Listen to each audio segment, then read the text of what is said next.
Hello students, welcome to Biology World. I am Priyanka Shoran. In the previous video we have studied about poultry farming and today we'll discuss about the apiculture. Apiculture, that is a scientific study or we can say scientific rearing, caring and management of honeybee. So if we are talking about the honeybee then it belongs to Arthropoda. Phylum कौन सी है? Arthropoda. और class कौन सी है? Insecta. तो honey bee जो है एक ऐसा इंसेक्ट है जो कॉलोनियल है. कैसा है ये? कॉलोनियल, मतलब ग्रुप में रहता है, कॉलोनीज में रहता है. It shows polymorphism. पॉलीमॉर्फिज्म का मतलब क्या है? अगर कोई भी ऑर्गेनिज्म, कोई भी स्पीसीज अगर मॉर्फोलॉजिकल वेरियस स्टेजेस शो करता है, वेरिएशन शो करता है, उसे हम कहते हैं पॉलीमॉर्फिज्म. मतलब एक ही ग्रुप में आपको अलग अलग दिखने वाले ऑर्गेनिजम्स मिलेंगे, इंडिविजुअल्स मिलेंगे. तो यहाँ पर अगर हम बात कर रहे हैं हनी बी की, तो हनी बी में एक कॉलोनी में कुल मिला के अराउंड 40,000 से 50,000 इंडिविजुअल्स प्रेजेंट रहते हैं. और इन ग्रुप में इन इंडिविजुअल्स को 3 डिफरेंट कास्ट में डिवाइड कर रखा है. मतलब हनी बी को उसके वर्क के हिसाब से, इसके काम के हिसाब से 3 कास्ट में डिवाइड कर रखा है. First is queen. क्वीन का जो नंबर है वो सिंगल होता है. एक ग्रुप की जो क्वीन है वो क्या है? फीमेल है, लेकिन इसका नंबर भी एक ही होगा. और ये जो क्वीन है ये डेवलप होती है फर्टिलाइज्ड एग से. किससे? फर्टिलाइज्ड एग से. So it is diploid and जो नंबर ऑफ क्रोमोसोम है वो है 32. कितने क्रोमोसोम्स पाए जाते हैं? 32 क्रोमोसोम्स. ये फर्टाइल होती है. फर्टाइल का मतलब है that it can lay eggs. ये जो क्वीन है ये एग्स को ले करती है and it feeds on royal jelly. किस पे फीड करती है? रॉयल जेली पे. सेकेंड जो है that is worker bee. Worker bee ये भी फीमेल है और इसका जो नंबर है ग्रुप में सबसे ज्यादा होता है. सबसे ज्यादा जो नंबर है वो वर्कर बी का होगा. But they are sterile. ये भी फर्टिलाइज्ड एग से ही डेवलप होती हैं, but they feed on bee bread. किस पे फीड करती हैं? बी ब्रेड पे. इनका काम क्या है? They do all the house keeping activities. Cleaning है, नेक्टर कलेक्शन है, हनी फॉर्मेशन है, जो बी हाइव है उसकी क्लीनिंग है, ये सब वर्कर बी करती हैं. लार्वा को जो लार्वा की जो नर्सिंग है वो भी हनी बी, ये वर्कर बी करती है. Next is drone. ड्रोन क्या है? They are mails.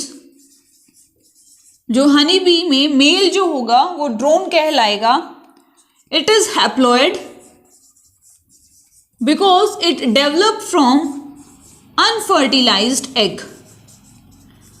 Unfertilised egg से डेवलप होगा and the number of chromosome is 16. क्या काम है? Protection. And second thing, it help in producing the next generation. ये जो ड्रोन है ये प्रोटेक्शन में हेल्प करते हैं और नेक्स्ट जनरेशन की प्रोडक्शन में हेल्प करते हैं. Next is the different breeds of honey bee. अगर हम ब्रीड्स की बात करते हैं तो सबसे पहली जो ब्रीड आती है दैट इज एपिस डॉर्सेटा. एपिस डॉर्सेटा जिसको रोक बी भी कहते हैं, सारंग बी भी कहते हैं, लेकिन ये बहुत ज़्यादा एग्रेसिव होती है. ये जो एपिस डॉर्सेटा जो है ये बड़ी एग्रेसिव होगी. इसीलिए एपिस डॉर्सेटा की जो रेयरिंग है वो ह्यूमन नहीं कर पाता है. ये ह्यूमन इसको रेयर नहीं कर पाता है रॉक बी को, लेकिन इसकी जो हनी प्रोडक्शन है वो बहुत ज़्यादा होती है. सारंग बी की जो क्वांटिटी और क्वालिटी दोनों ही हनी की बहुत ज़्यादा अच्छी होती है, लेकिन एग्रेसिव नेचर, कुछ ज़्यादा ही एग्रेसिव होने के कारण इसको ह्यूमन कल्चर नहीं कर सकता। सेकेंड आती है एपिस इंडिका, जिसको इंडियन मोना बी कहते हैं, इंडियन मोना बी। इसका साइज थोड़ा सा स्मॉल होगा रॉक बी से और हनी प्रोडक्शन भी कम ही होगा। फिर है Apis florea and the last is Apis mellifera, that is also known as European bee. क्या कहते हैं इसको? European bee. European bee smallest size की होती है और इसकी जो हनी प्रोडक्शन है वो काफ़ी अच्छी होती है। अब देखो, हनी की जो प्रोडक्शन की बात करते हैं तो ये तो नेचुरल तरीके से अपना हनी बी जो बी हाइव की फॉर्मेशन कर रही हैं और फ्लावर से नेक्टर लेके हनी को प्रोड्यूस कर रही हैं। बट कुछ ऐसी हनी बीज हैं जिनको हम कल्चर करते हैं, जिनके लिए हम आर्टिफिशियल बी हाइव बनाते हैं या बी फार्म बनाते हैं। तो जो आर्टिफिशियल बी फार्म है उसे कहते हैं apiary. Apiary that is bee farm, artificial bee farm, जो कि वुडन बुक से बने हुए होते हैं। कैसे होते हैं ये बुक्स? वुडन बुक्स होते हैं।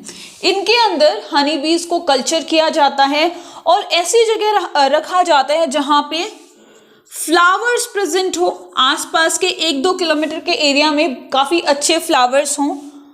वाटर की जो नीड है इन्हें हनी प्रोडक्शन के लिए बहुत ज़्यादा होती है, तो वाटर की जो मतलब आसपास में पानी भी इनके पास होना चाहिए। And the area should be moist and clean. जहाँ पे हम एपियरी बना रहे हैं वो मॉइस्ट एरिया होना चाहिए, क्लीन एरिया होना चाहिए।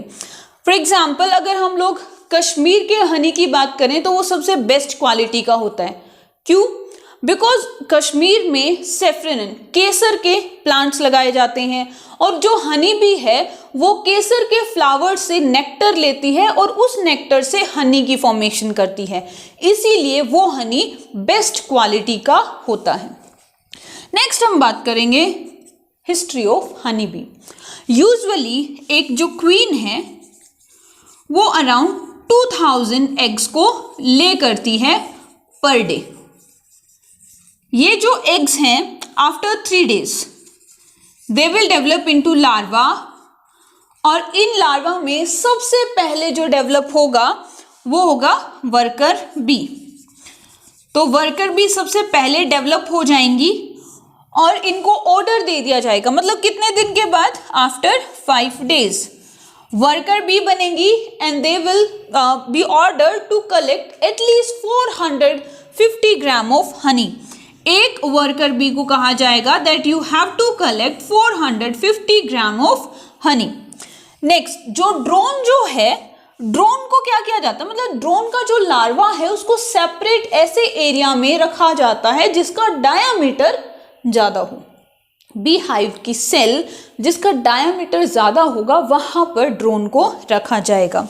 अब ये वर्कर बी क्या है, ये चली जाएंगी नेक्टर कलेक्ट करने के लिए। इनको 450 ग्राम हनी बनाने के लिए अराउंड 50,000 से 80,000 ट्रिप्स मतलब चक्कर लगाने पड़ते हैं फ्लावर्स के, तब जाके वो 450 ग्राम ऑफ हनी को कलेक्ट कर पाती हैं, प्रिपेयर कर पाती हैं। तो भाई ये जाएंगी फ्लावर्स के पास। फ्लावर से क्या कलेक्ट करेंगे? दे विल कलेक्ट नेक्टर और उस नेक्टर को स्टोर करेंगी क्रॉप में। What is crop? It is a part of their digestive system जो इंसेक्ट में पाया जाता है। तो क्रॉप में स्टोर किया। अब क्रॉप के अंदर जो सुक्रोज है वो with the help of enzymes या एंजाइमेटिक एक्शन के कारण कन्वर्ट हो जाएगा ग्लूकोज, लेवुलोज एंड फ्रैक्टलोज। ठीक है, ग्लूकोज, लेवुलोज और फ्रैक्टोज में वो कन्वर्ट हो जाएगा। अब इसके अंदर वाटर भी ऐड हो जाएगा। ठीक है, और अब ये क्रॉप से, अच्छा ये एंजाइम्स कहाँ प्रेजेंट होंगी? ये प्रेजेंट होंगी सलाइवा में। इंसेक्ट के हनी बी के सलाइवा के अंदर एंजाइम्स प्रेजेंट होंगी जो सुक्रोज को कन्वर्ट कर देंगी। नाउ ये जो वर्कर बी है इसको स्टोर कर देगा स्टोरेज सेल में, इस हनी को स्टोर कर देगा बी हाइव की स्टोरेज सेल में। अब अगर इस हनी के अंदर, इस लिक्विड के अंदर वाटर की कंसंट्रेशन ज़्यादा है तो वो फैनर्स की हेल्प से इवेपोरेट कर दिया जाएगा। फैनर्स क्या कर देंगे, वो एक्स्ट्रा वाटर को इवेपोरेट कर देंगे और एक कंसंट्रेटेड लिक्विड की फॉर्मेशन करेंगे and that concentrated liquid is known as honey. ये जो हनी है विस्कस होगा, गाढ़ा होगा, एरोमेटिक होगा। एरोमेटिक क्यों होगा, क्योंकि बेटा वो जिस फ्लावर से नेक्टर कलेक्ट करेंगी उसी फ्लावर की जो फ्रेग्रेंस है वो हनी में भी पाई जाएगी। अगर हम बात करें कंपोजिशन की तो इसके अंदर वाटर प्रेजेंट होता है, it's around 17 to 20%। It contain glucose, it's around 32%, 32 से 37%। It contain sucrose, it's around 12%। It contain fructose, it contain enzymes and pigments and the concentration is very less, it's around 2%, and also contain vitamin B6, vitamin C and vitamin D। तो ये सारी चीज़ें किस में पाई जाती हैं, ये पाई जाती हैं हनी में। पानी होता है, सुक्रोज होगा, ग्लूकोज होगा, फ्रुक्टोज, मतलब ये सारे कार्बोहाइड्रेट्स हैं। इसी के कारण जो हनी का टेस्ट है वो कैसा होता है, स्वीट होता है। So this was about the honey bee culturing, or we can call it apiculture. So in next video we'll study about fishery, or we can call it pisciculture, that is rearing and caring of fishes. So that's it for today. If you like my video then please share and subscribe my channel. Thank you.